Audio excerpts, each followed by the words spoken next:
ৰাজমুকুট theatre আজি ৰাজমুকুট theatre মঞ্চ উদ্বোধন কৰিবৰ কাৰণে আমি নিমন্ত্ৰণ কৰি আনিছোঁ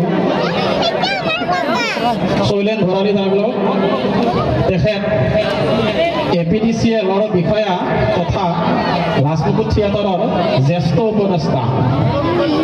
তেখেতক মই সম্বৰ্ধনা জনাবলৈ অনুৰোধ জনাইছোঁ। সম্বৰ্ধনা জনাব আমাৰ পৰিচালনা সমিতিৰ সম্পাদক অনন্ত কলিতা দেৱে।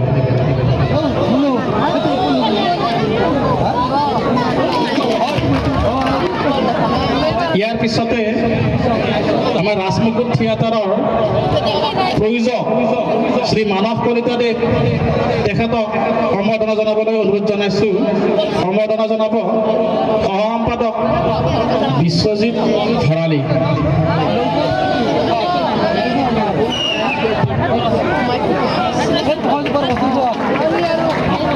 ইয়াৰ পিছত আমাৰ সকলোৰে পৰিচিত যুৱ অভিনেতা বোলছবি জগতৰ বলিষ্ঠ অভিনেতা উৎপল দাস, তেখেতক সম্বৰ্ধনা জনাব সদস্য জয়ন্ত ডেকা।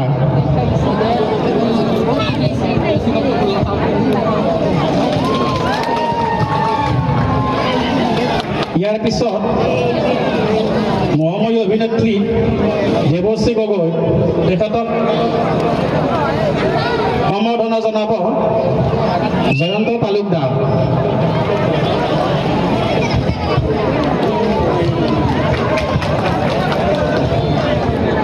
ইয়াৰ পিছত আমাৰ থিয়েটাৰ পৰিচালনা সমিতিৰ সভাপতি, তেখেতক এখন ফুলন গামোচাৰে সম্বৰ্ধনা জনাব বৰুণ চন্দ্ৰ তালুকদাৰক। তেখেতক জনাব প্ৰদীপ চন্দ্ৰ ডেকাই।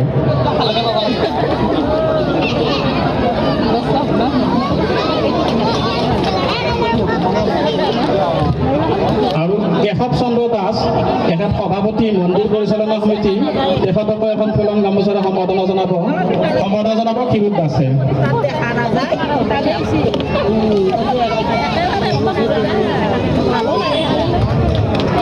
আৰু শেষত আমাৰ সকলোৰে পৰিচিত